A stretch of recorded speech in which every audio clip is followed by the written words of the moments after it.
Welcome back to Principles with Cory and Logan. I'm excited for you guys to get to know our guest today. I guess it was a few weeks ago we had Drew Jackson on our podcast, and Drew's just a good friend of mine and that I've known for about 4 or 5 years now. And every time we got into a conversation, he would always talk about this Raj guy and this Raj guy that had really just made an impact on him, and how wise and just helpful, and just how his heart is to serve, and just how much of an impact he's made on him. And we did our podcast, and afterwards we got to talking. He said, I've really got to introduce you to Raj. You just got to meet Raj. So got to talk with Raj, and I'm excited for you guys to get to know Raj today. So Raj, welcome to Principles with Cory and Logan.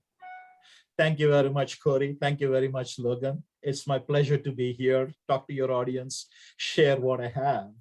Yeah, awesome. Well, Raj, you and I got to talk the other day, and you just have an incredible story getting to where you are now, but you're doing some amazing things to help leaders all over the world. But can you tell us a little bit about your background, kind of your history, but also what you're doing now, and anything you want to share about kind of where you're at?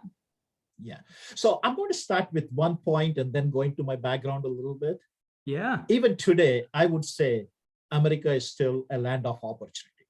The reason I'm bringing that up is the last 2 years, a lot of people have gone into a negative mindset. And I want to go back and share that point, because whatever the situation may be, there is always some positive side to it and a negative side. And that is one of the reasons why I came to this country. And after being in this country, so this February 24th will be my 33rd year in this country. I've been here for 33 years. So I lived most of my life in the US, then in India. So I was born and raised in a small town called Hyderabad in India, in the south central part, got my basic education and everything else. And after getting my bachelor's degree in engineering, I came to the US. The number one is land of opportunity. And two main reasons. I don't know if a lot of people like to read books or not. If not, they need to read the autobiography of a great guy called Lee Iacocca. He was a railroad conductor's son who rose to become the CEO for Ford and then turned around Chrysler in the 80s. The first time some private company negotiated with the government to get money. His book was published in 1983 or 84.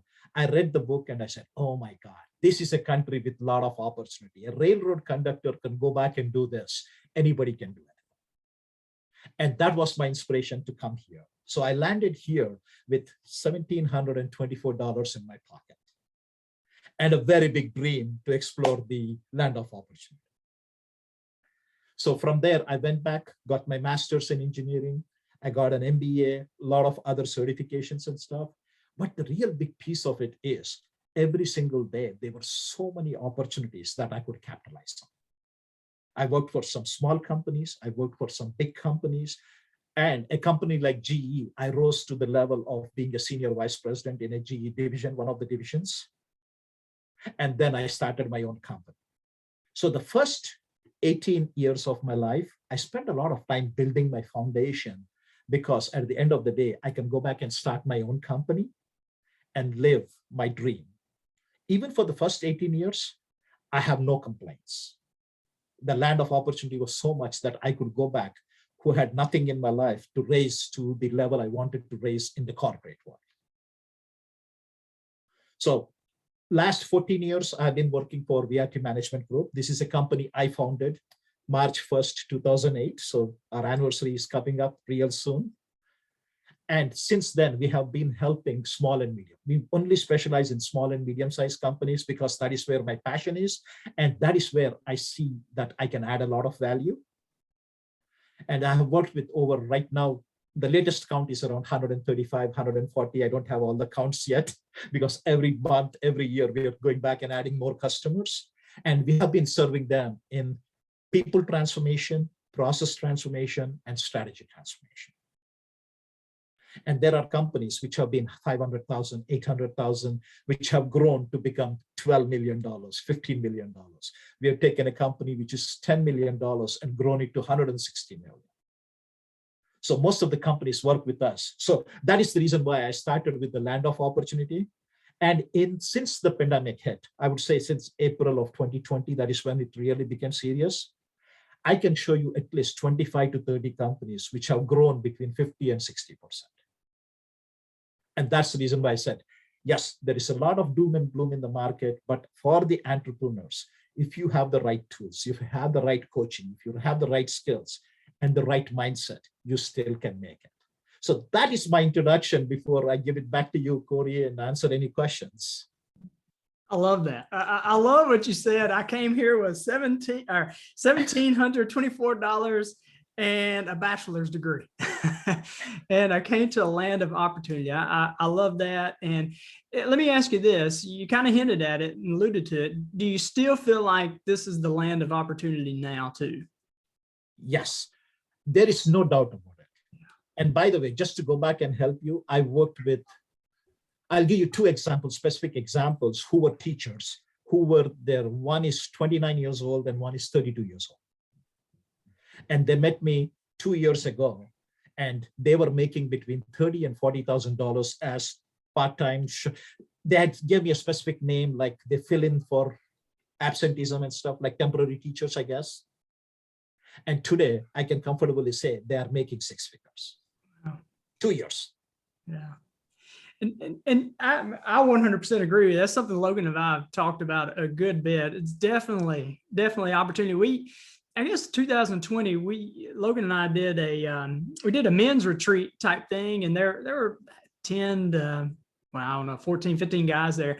We were all going around and reflecting on the year, and every single one of them said, this has been from a business, financial standpoint, how great of a year it was and how many opportunities they had. So I was just kind of curious your take on that. And so Cory, if I'll go back and add a couple of points for that. Yes. If you look at all the people who are doing it, there are two things which I have seen as an overriding thing.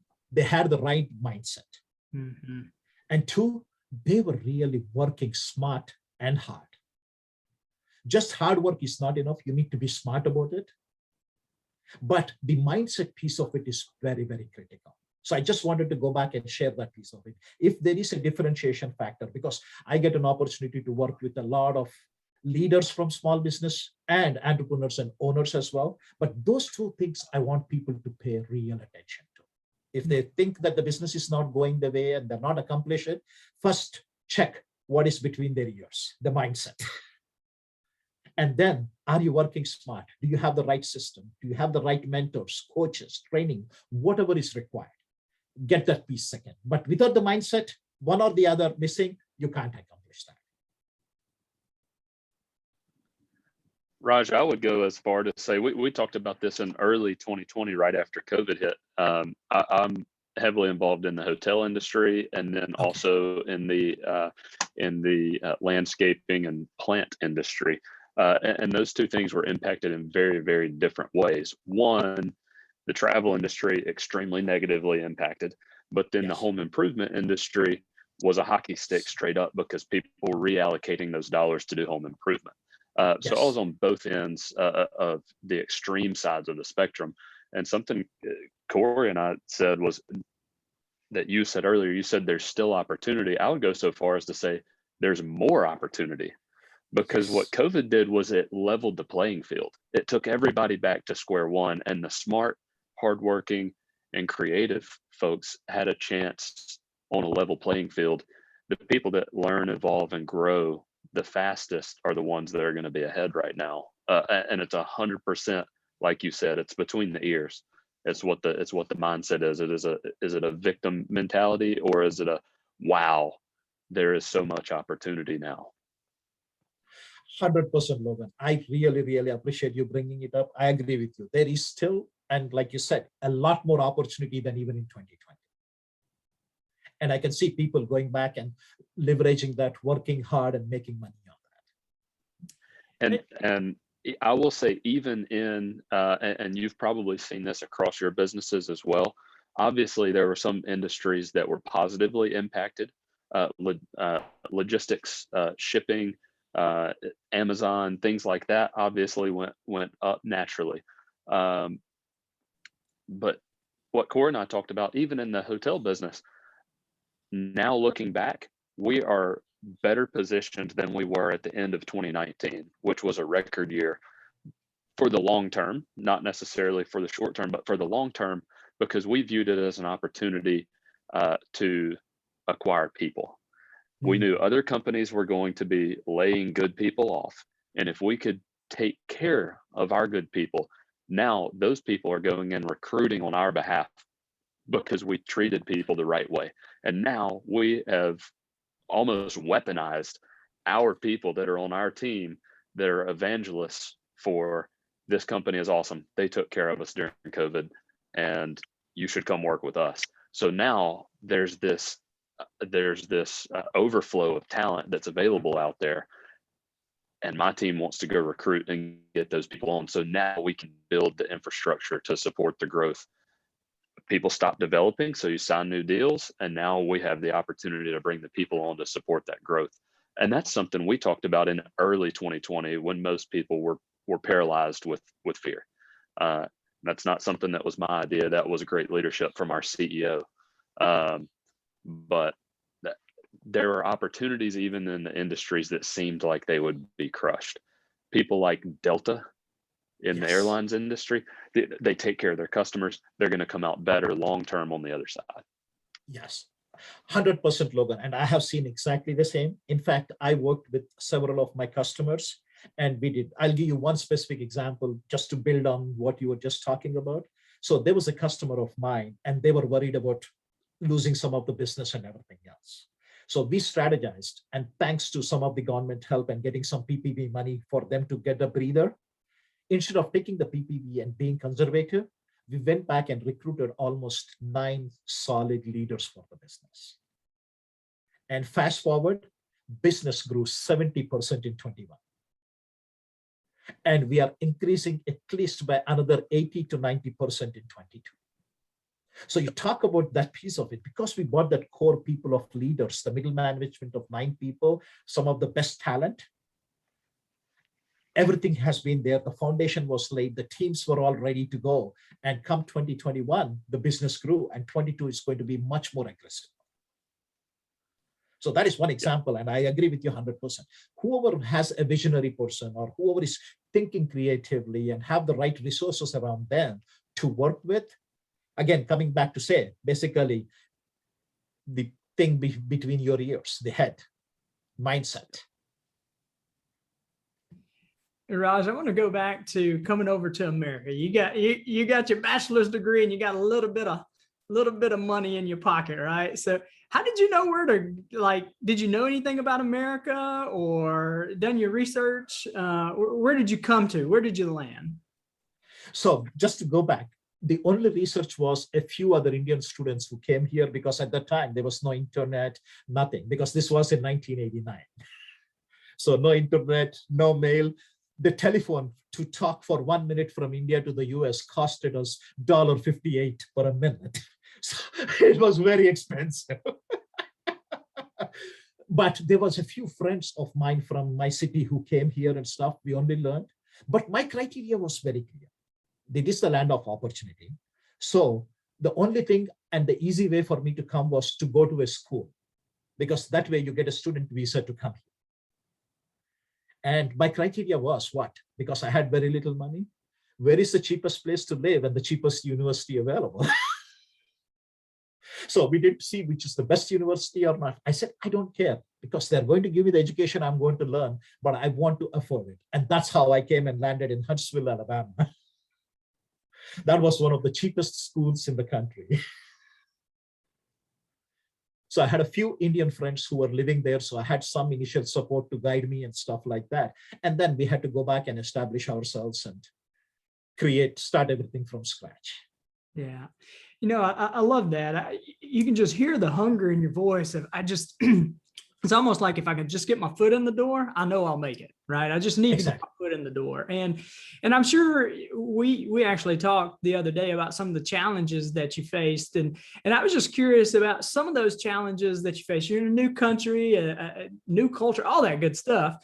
And did you ever get down? Did you ever did I really make the right decision? Or did you just say, no, I've got my foot in the door, I'm gonna make a go at it? I was just curious your mindset at that point.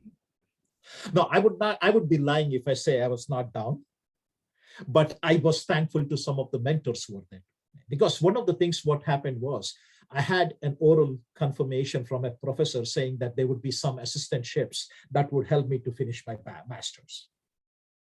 But when I landed there, the professor got a great opportunity to a university in Florida. And these were all research scholars. So the professor lives, the research funds go with the professor. It is not university that gets, the professors get it. So when I landed here, the great news for me was within a week that all the assistantship and this research money is gone. So I don't have anything to do. So I was very, very disappointed because I'm in a new place and I really didn't know what to think about it also. And I spoke to a few people and unfortunately they were not the right people with the right mindset. So it was much more depressing than the reality was. And that was the time I did have the thought process. And when I spoke to my dad a couple of times and he said, hey, I will figure out the money. If you want to come back, I will send you the money for a ticket. You can come back home. But thanks to that, I said, you know what, let me go back and try one more time. Let me go back and look at it one more time. And that is where I went and focused and tried. So one example I'll give you is I worked in a Mexican restaurant and I was working as a dishwasher. And it was just $2.54 per hour. And just to give you a background, I really didn't even know how to clean my plates because in India, you're growing up, you never clean your plate. Your mom takes care of it or somebody takes care of it. So this is one who I have grown all my life, never even taking my plate from the dining table and put it in the sink to started cleaning tables. But that was the opportunity. I said, you know what, this is a short-term thing. And when I talk about the mindset, that is what I said, because initially I could see I had a tough time with the English. I was grown up in the British English piece of it. And my accent from India was very different. And in the Southern, we have an American accent and a Southern accent. So it was double complicated. And I went back and looked at it from the mindset and said, hey, if I work in the restaurant, I'm meeting a lot of different people. So that will really help with my listening skills and with my vocabulary and my accent. So I looked at it from that positive mindset. Yes, I was hating the job. I'm not going to lie about it. But I really said, this is a learning opportunity for me. So within 6 to 12 months working there, my language became very comfortable and I could have great conversation with people. And I think after my master's degree, that was a big asset for me to help me get a job. So there are two sides, half full versus half empty. And that is what I looked at it. I hated the job because I didn't want to do it. I wanted to be in the university. I wanted to be doing some research in the lab or learning something. But I said, you know what, communication skills are very critical and I'm learning that. So I had a downside to it, but the motivation or the grit, I call it, really helped me. And thanks to that, I had a doctor who was like an uncle and a mentor to me. And he was an Indian doctor from Ohio. He really motivated.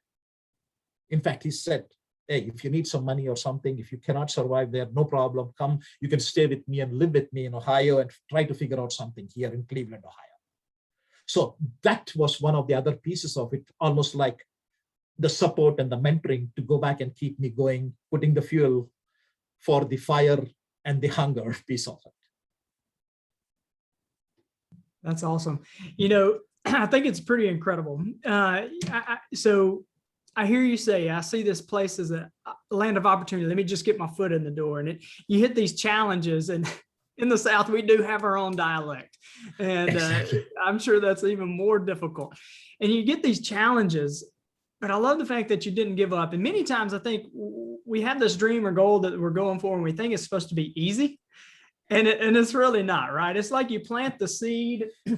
I'll go out there and plant some seed. There's some time that it takes in order for that seed to grow. And sometimes we don't see the fruit of that growth. And that's what you were going through, right? You were going through that seasoning part right there.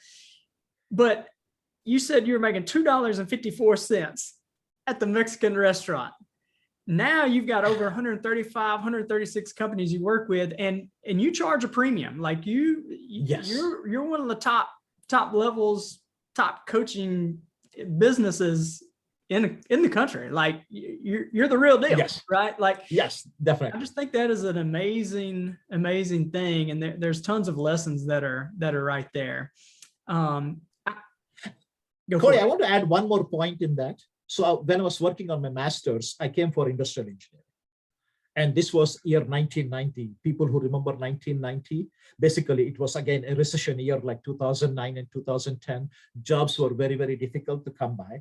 And there you had to type a letter and type your resume and send, because we didn't have computers, we didn't have internet. And a job for an industrial engineer was very, very difficult. So just to go back and give you an idea, I had to send 750 resumes before I got my first job. So just to give you an idea of that.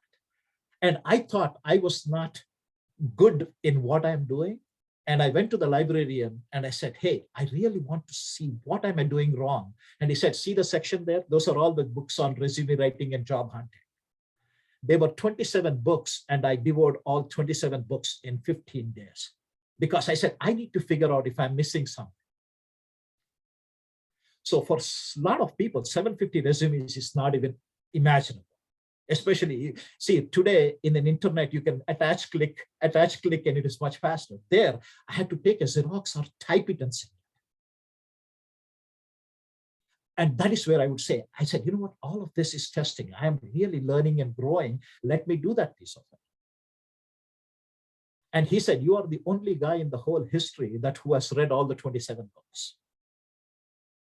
And guess what? I went to so many interviews after that, and I can ace any interview today. Even today, I'm not in the job market for the last 15 years, but I can ace an interview because I became so good at it when I got out. Both my kids, by the time they graduated college, they had between 4 and 5 offers out of college, because they developed that, they were willing to learn, and they had a lot of skill. I used to have a lot of interviews with them. They said, Dad, of all the interviews, your interview was the toughest. I said, yes, that is the reason why I want you to be trained. Then after that, everything becomes a piece of cake. So I just wanted to share that piece of it, because people don't really understand, especially the generation today. They are, after sending 15 resumes, they think they have done a lot of resumes. And that is only clicking a button. So this is for that, but I just wanted to make sure I share that piece of information. Totally agree with you. We you know, that commercial with the easy button. They like to hit we like that easy button right now. So there's Raj, the question I've got for you is, so say there's somebody out there listening, and maybe they're not in a leadership role, maybe not an entrepreneur or whatever, but they're struggling with that mindset piece of, okay, I'm listening to these 3 guys. There's 3 guys on here, and they're talking about opportunity. Well, I'm seeing nothing but challenges. That's all I see. And yes. Do you have any little piece of information or a teaching or any kind of advice for somebody to how to make that shift from seeing nothing but challenges to making that I see opportunities? Like, how do I make that shift? So I can share one of my experiences, because I do a lot of one-on-one coaching as well. So basically, I'm not going to give you the name of the person, but everybody comes with a challenge. But if you really look at it, they really don't know what is the goal they're trying to accomplish. The lack of clarity in the goal, the lack of clarity around what they want is the first step towards confusion. If people, the first step for anybody who has a challenge, put the challenge aside, take 2 hours and reflect and say, what exactly do I want? So people talk about SMART goals, right? SMART. So if they can take their ideas and brainstorm, come up with one goal, whatever they really like. SMART, I'll just go back and tell you. S is being very, very specific. M stands for measurable. A, achievable. R is relevant for you. And T is for time bound. If you have a goal meeting those 5 criteria, you have a very good goal. And now you go back and say, it is not a challenge or a problem, but what is that I need to do to get to that goal? So now you're almost like talking about mini obstacles. I need to learn this to do this. I need to cross this to do this. So if you're taking a vacation, if you're traveling, if you don't know the destination, you can never go to a vacation, right? The first thing for you to do is determining for a vacation is where do you want to go? And you need to be very specific. Once you identify that, everything falls in place. Hey, do I want to drive? Do I want to fly? Do I want to take a train? Do I want to do all of these things are options once you know what your goal is, what is your destination for vacation.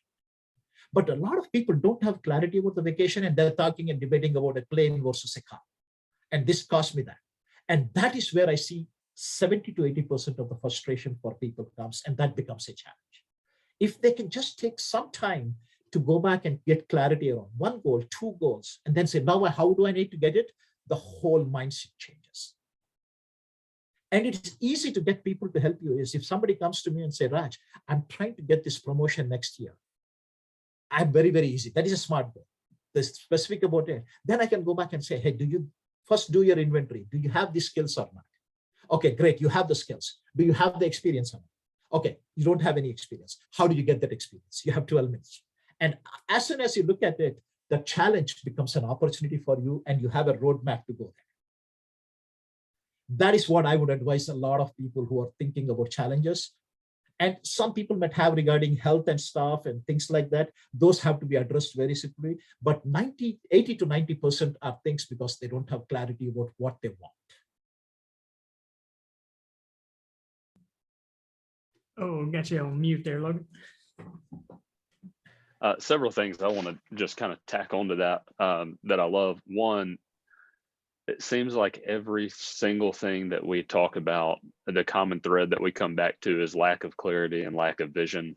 And when you have those and you have your why and your purpose, success in terms of beating the obstacles becomes really just a byproduct of having that clarity of vision. The Bible says, for lack of vision, the people perish. And, Yes. If you don't stop and set that vision, whether it's a vision for your business or for your life in general, some people, the vision is not going to be to be the wealthiest person in the world. So they don't necessarily need to climb the corporate ladder and have a high stress job or whatever it is to be the best mom in the world. If that's their vision, then the action steps that they're going to take need to map with the vision and the goal.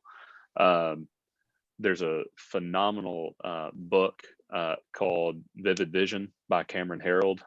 If you're a reader, you've probably heard of it. You may have read it, but I just highly encourage people that it's a super, super short Audible book. It's like 2.5 hours. I just really encourage anybody to read that and then take action. Again, he's got similar success stories to what you talk about, Raj. I mean, he said that he's never had a company that implemented his Vivid Vision process that did not double in 3 years. Wow. So incredible. There was one other thing I was gonna tag onto. I don't remember what it was now. So if I remember, I'll I know what it was. Many things you kind of talked about. You end up checking things off along the way when you have that big long-term vision. And what I kind of look at on a large scale is somebody like Elon Musk, right? If he wants to go to Mars, there are a lot of really incredible achievements and innovations and wealth and different things that are going to come his way. He's going to have those accolades, but it's because he has clarity of that long-term vision. Those other success metrics along the way, they're just byproducts of the person that he has to become to be able to achieve the long-term vision. So oftentimes you look at a CEO and you think they've got it all figured out. How did they do all that? Well, it's because they were focused on the right perspective that was out into the future, and they became the type of person along the way that these other things had to happen for them to get to their long-term goal. If you're going to be a billionaire, you have to be a millionaire first. Exactly. If you're going to be, Michael Jordan, then you have to be a really good high school and then college, or maybe you skip college. You've got to be a really good basketball player along the way. So I think that's something that people don't realize. A lot of times they think that somebody just skipped right to the end, and that's not the case. You know, generally that person had very good clarity, a very good why, and a good purpose. And then all these things that happened along the way were just a byproduct of who they became. Very, very well said, Logan. I really appreciate that. Can you repeat the name of the book again? Because I really want to go back and get the name and the author. It is Vivid Vision. It looks like this. Okay. Who is the author? And it's written by Cameron Herold. There's a Raj, I'll be happy to share it with Cory and email it to you later. There's a wonderful podcast. It's about 45 minutes where he's interviewed, and I actually found it even better than the book. But after I heard about it from the podcast, I went and listened to the book as well, or actually read the book. But it is Bigger Pockets, if you're familiar with them, real estate podcast. And they interviewed him, and I'll be happy to send that to you. It's about 45 minutes, but it's wonderful. And he works specifically with COOs of companies, because there are a lot of CEO trainings out there, but oftentimes the COO kind of gets left out. So anyway, I think you would find it fascinating. And I think you'd really, really love the Vivid Vision process. No, I would love it because I'm a big fan of reading. So a lot of people pride in how big of a TV they have. Right. I pride in the size of my library. So I'm on an average, I'm reading between 40 and 50 books every year. Yep. So I love to read because one of the things I always tell people is I'm in the business of helping my customers. So if I am not, and this is one thing I want everybody, even the listeners, to think about, learn, unlearn, and relearn. So to your point, Logan, you're talking about the CEOs, right? So moving from 1 million to $1 billion, that is the systematic way. They're constantly learning, they're unlearning and relearning things. Because the way you run a $1 million business is very different than running a $10 million business versus $100 million. And there are less than 15% of the people who can take and scale a company from 1 million to 1 billion. That is the reason why. Learn, unlearn, and relearn. If they can do those three things consistently, depending on the business, it becomes very easy for them. Yes, I love that. One of my favorite things to kind of think through and talk about is, and things I'm looking for when I'm hiring people, is I want to know what their learning speed is and what their aptitude or their ceiling is. And that aptitude and that ceiling can change based on how fast they can learn.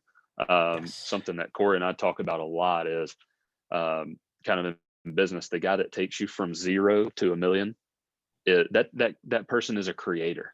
They are a different person oftentimes than someone that scales the business. The guy that takes you from 1 million to 5 is not the guy that takes you from 5 to 50, and the guy that takes you from 5 to 50 is not the guy that goes to 1 billion. Yes. But just because that person is different doesn't mean it has to be a different person. You can grow into the person that has that skill set. But oftentimes, like you said, or most of the time, like you said, I've never heard the 15% number. Most of the time, that's when a company or a board says, we need a different CEO now because we have to operate the business a different way. As a person in life in general, or if you're running a company or a business or whatever it is, the awareness, I think oftentimes to know I need to make a switch now is where people are missing it. They don't, and that's where they benefit so much from a coach like yourself or like Cory, to be able to have a higher altitude view to say, it's time to make the shift, because people can make the shift. Yes. But they don't if they get stuck working in the business and not on the business from the right altitude. That's where people like yourself add so much value. And that is every single day I'm working with my CEOs and senior leaders. We are constantly evaluating that. So all my customers, they have a complete annual process. So in the month of September, one of the biggest initiative is, where is the company going for the next 3 to 5 years? and who are all my talent, who are my top 20, like you said, who's got the aptitude, who has not reached their ceiling, and what do we need to do to help them to get to the next level. So every year, September, all of my customers go through that piece of it. At least they do it for their top 20, 30 leaders or whoever, depending on the size. But every year that becomes a practice. Well, I love that. You'll find from reading Vivid Vision that he does things on a 3-year schedule, because he says that 3 years is far enough out where it's big picture and it's an audacious goal, but it's close enough to be reasonably tangible and not feel unrealistic. And people want to be part of something that's bigger than themselves. And if you can give them that vision and they can feel that it is achievable, you'll create a culture where people want to come in and build that for you. People want to be helpful, like you said earlier, but you have to have clarity on what you're building to get people to help you build it the right way. I mean, that was Jack Welch, the CEO for GE. And that was what he did. He did such an outstanding job for 20 years. I mean, I'm such a big fan of him. Whoever is an entrepreneur should read a few of his books. Any book by Jack Welch, don't worry, just read it. just put it in your Amazon cart and get it. Exactly. That is what I tell people. Hey, Raj, you were there. Did you work under his leadership during that time, or? So I was not higher up to go directly report to him, but I was fortunate enough to win 3 different awards from him. So basically, winning an award and receiving it from Jack is a big, big privilege. Yeah. So I was very fortunate that I had the opportunity 3 times. Yeah, that's awesome. Yeah, that's really interesting. I want to go back to, I love something that Logan, you Raj, you brought up the learn, unlearn, relearn. I think that is so important. And something that Logan said I love was the same person that gets you from 1 to 5 isn't the same person that gets you from 5 to 10. And it may not be the same exact person, but it may be the same person, right? Physical person, and it may not be. But are they willing to learn, unlearn, and relearn? I want to ask you, Raj, I see sometimes leaders, they get the growth part. Like, I want to learn, right? I get that. But the unlearn part, sometimes they have a hard time catching that. Why do you feel like, or any thoughts on why that is important, the unlearning part of the learn, unlearn, relearn? So if you look at it, I'll take an example of a coffee cup. After a certain time, if you want to add fresh coffee, that has to be thrown out, what is there in the cup, right? So our human brains are also, people think that we have infinite capacity. Yes, we do have infinite capacity, but your dominant thoughts are always something which you are very, very strong and you build over the times. So if you want to make space for new things, you need to unlearn and move some of these things out, like cleaning up your coffee cup. And that is the unlearn piece comes very important. So I'm in my own business. My own business model is I'm a trainer, coach, consultant as well. So I have gone to 28 different countries, taken the leadership team, and they sit through 4.5 days of leadership training. So I sit with them in the meetings. I have been doing that from 2008 to 2020. Guess what? If I would have stuck to that, what would have my business been in 20 and 21? 0, right? Especially 20, I can't fly anywhere. I can't do anything. And that is what I had to unlearn and go back and said. So I redesigned all of my programs. And I said, how can I make it Zoom friendly? And totally restructured the training program, approach to the people, everything else. I still served my customers in China. I still served my customers in Dubai, everybody else, but it was completely different. So how I delivered, the delivery method was different. And my whole unlearning was, man, I can't make them sit on a Zoom call for 8 hours. In person, I could do that, but in Zoom, I can't do that. So I had to go back and do it in chunks of 90 minutes or 2 hours. And I learned some best practices through that. But if I did not do the unlearning piece, my business would have not seen the growth I have seen. I have seen both the years over 60% growth. So I'm very proud to say that my single business, a small business, has grown so much. But the unlearning piece was the key for me.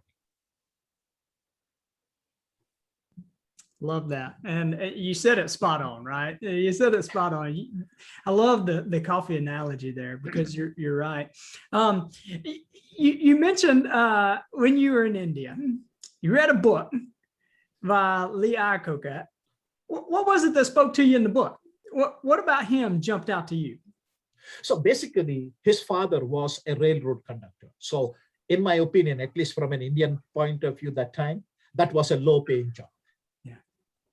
So when somebody from that kind of a level could become the CEO for the #1 automotive company in the country, and from there go back and take a downridden company in losses and make it #1, and somebody who could negotiate with the government for, I think, I don't remember the number, but it was like $6 billion or something like that, a huge amount. I don't remember the exact number, but huge amount of money negotiating with the government and really pitching that.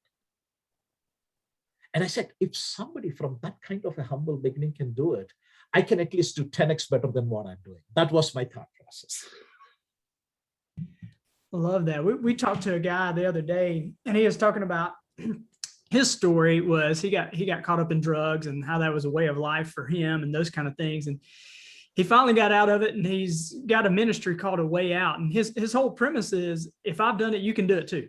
Right. And, okay. You know, and I think that is incredible. Exactly what you said. And that was your mindset. Well, if he can do it, I can at least 10x, you know, what I'm doing. Yeah. No, it's very powerful. And I want to go back and address one more point from a learning or a clarification point for what Logan was talking about. See, if you go back and look at the same person for 1 million to 5 million, I would go back and say it is the mindset. If you have the same mindset, you cannot do that. If you change your mindset, it doesn't matter. So if it is not the person, but are these people unlearning and changing their mindset as the company is growing? That becomes the critical piece of it. And that's the reason why people don't understand. They think it is more of a soft mumbo jumbo thing about mindset, but it is very powerful. If you don't understand the mindset, I tell people is first understand that. And what I tell people is, everybody, when I say, who do you communicate the most? They go back and talk about is, I communicate with my best friend or my business partner, my spouse or something. But they forget they are communicating with themselves 100 times more than they're talking to somebody external. In my mind, between my heart and my mind, there are at least, depending on different studies you look, there are at least 8,000 to 10,000 ideas going through your mind every single day. You might not remember any of those things. So if your mindset is on the wrong path, you are sending so many negative vibrations to you. And the way I always believe is, if you live in a negative vibration, that will manifest in your life. If you have positive vibration, that will manifest. So manifestation happens. It is what you're talking to yourself. It is not what I'm talking to Cory or what I'm telling Logan or somebody else. It is what are you talking to yourself. That mindset and that self-communication piece of it, if they can handle that, it really helps them to go back and make a change in their lives. 100% agree. I mean, your thoughts are going to ultimately turn into your actions. Exactly. Yep. I mean, Napoleon Hill in his 1934 book, Think and Grow Rich, he talks about that. And all the entrepreneurs, I recommend and tell them, hey, read that book. Everybody thinks Think and Grow Rich about money-making scheme. No, it is mindset. It is about your attitude. It is how you look at life. Very, very powerful. That's Cory's favorite book. Oh, perfect. Yeah. When I started doing coaching with Cory, that's the first book that he had me read. Yes. So the first time I read that was 1983 after Lee Iacocca's book. And I still have the book on my shelf from that, highlighted in red, then highlighted in green, then highlighted in blue. Because the awareness of it is different. It's such a timeless book that you probably have more respect for the truth that's contained on those pages now than you did the first and second and third time that you read it. Amen to that. Yes, Logan, 100%. Raj, you're a reader. I'd love to hear what you're learning right now. What are you reading right now? So one of the biggest thing I'm doing right now, there is a new book by Liz Wiserman. It's called Impact Players. This is basically the gist of it is how to bring out the best in people. She wrote a book called Multipliers a few years ago. I was a big fan of that. How, as a leader, how can you help your team multiply and make them much better? That is the gist of that book. And she came up with this book a few months ago. And that is my focus right now, because this year, one of the goals for me is to work with at least 100 of my high potentials within my customer group. And I really want them to become 2x for 2023. So I'm always there learning and unlearning, and then I can go back and support them in their unlearning and change. I love the title of that, Impact Players. That's what I'm talking about. Yes, yes. Hey, So just to Raj, give you an idea, one of my customer, he loved it so much after the discussion in December, he ordered 150 copies for his team. wow. 150 copies. Wow, how about that? You mentioned earlier the things that you focus on are people, process, and strategy. Yes. When you take on a new client, what do you address first? So the biggest part of it is I spend a couple of hours understanding where they are and what is their biggest need. Because you can start any of those three independent of each other or together as well. So most of the time, ideally, I would like to go back and evaluate the leadership team, because I really want to know the leadership mindset, where they are. And I have some very, very powerful psychometric assessments. I use a lot of psychometric assessments, very, very powerful, been built over the last 48 years. So I work with the leadership team to understand that. It can be any problem they have. I will fix that piece of it, but my leadership assessment, without calling it a leadership assessment, I go back and work on that. And then based on what comes out of it, I start helping them and prioritize things. Because if I don't have the right leadership place, and if they don't have the right thinking behind that, it doesn't matter what I do. I can go back and put bandages around the wounds, but that will not solve. So I almost take a holistic approach of trying to understand the big picture and then take it one. And one of the biggest reasons why my customers like and they stay with me for years together is because of that. And now, frankly speaking, I'm at a position where if it is a bandage, I tell them, you know what, I can recommend somebody else work with them. Because they're not really looking at it. And I know I can make a small difference, but really I'm not fixing the problem. 10 years ago, I would have been in a different mindset, but today that is what I tell them. In fact, I told somebody and they were not willing to do it. I said, fine. We can always be friends. We can always be potential and talk in the future, but I would recommend for you to work with so-and-so person and see if they can help you with this. But very, very powerful question. Yep. Your time is finite, and you want to work with people where you are one of the impact players for them. And if people don't want to take the advice, then you're not an impact player.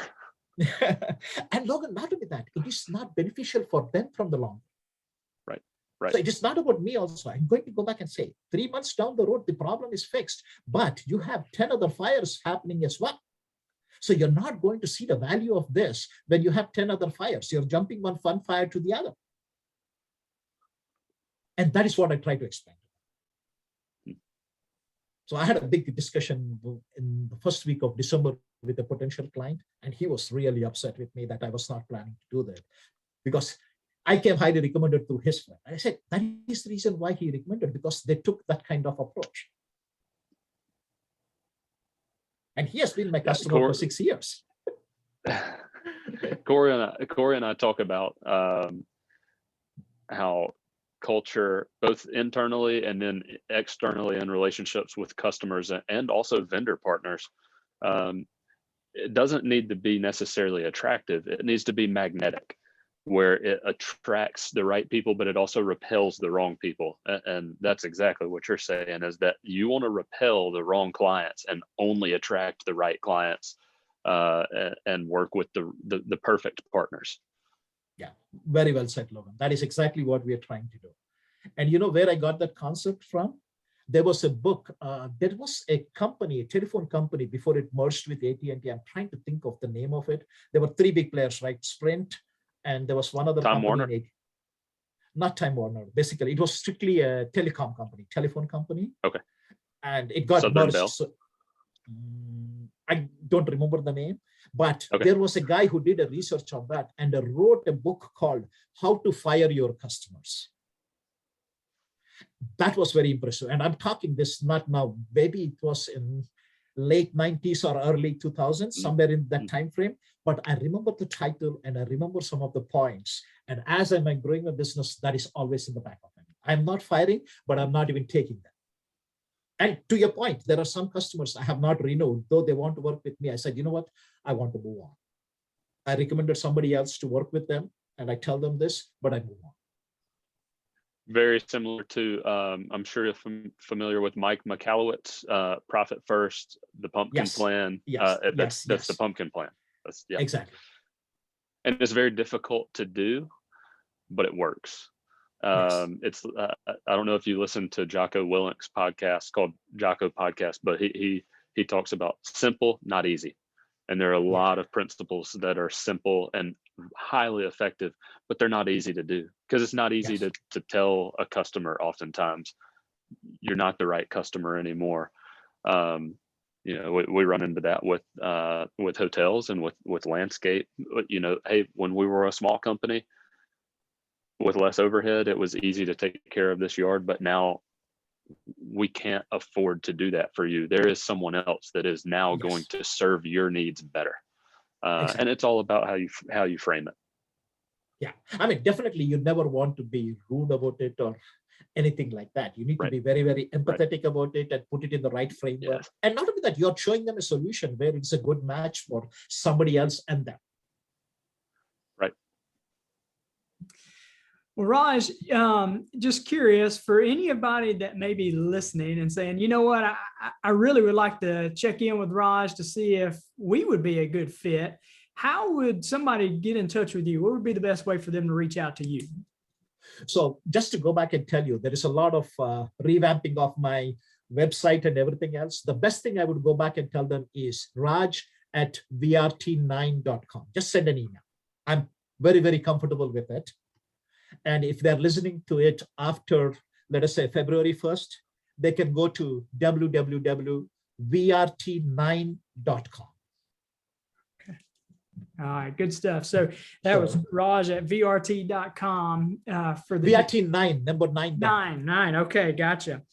Well, Raj at vrt9.com. We'll put that in the links in the show notes as well. And you guys can just click on that, reach out to Raj. If something he said really connected with you, like I'd really like to just talk with him to see if maybe my team's a good fit for him, or maybe he can serve and add value to our team, that, you know, just reach out to see if that would be add value. I love Cory, most of the small businesses, what I always tell them is, join me for a 1-hour complimentary coaching session. And it is not me selling the product. I spend 45 minutes trying to understand and dissect their business to provide insight. So every single person, either they become my customer or not, it doesn't matter, but they will learn something about their business before they leave that 1 hour. Yeah. So that I promise to all of them. Good stuff. It doesn't matter who it is. Raj, you have definitely added a ton of value today. Got tons of information. I love your story. I love what you're doing. You're making an impact, a global impact is what you're doing. You talked about companies from China and Dubai and even here in America doing great things. And even the success of those companies, I think about that when I hear that. That's when they're making that kind of impact, the reach is so far, but even internally, when you're impacting those kind of people, that's generational. You know, kids are going to feel that. Grandkids may even feel that, you know, and I think that's amazing. So really appreciate your time. Really appreciate you adding value to us. And if you're listening, if Raj said anything that stood out to you, feel free to comment. We would love to send that along to him, or if you have questions for him, we'll pass that along to him as well. And hope this has added value to you guys today. Make sure you like and subscribe so you can stay up to date on any of our new episodes. You guys have a great day, and God bless.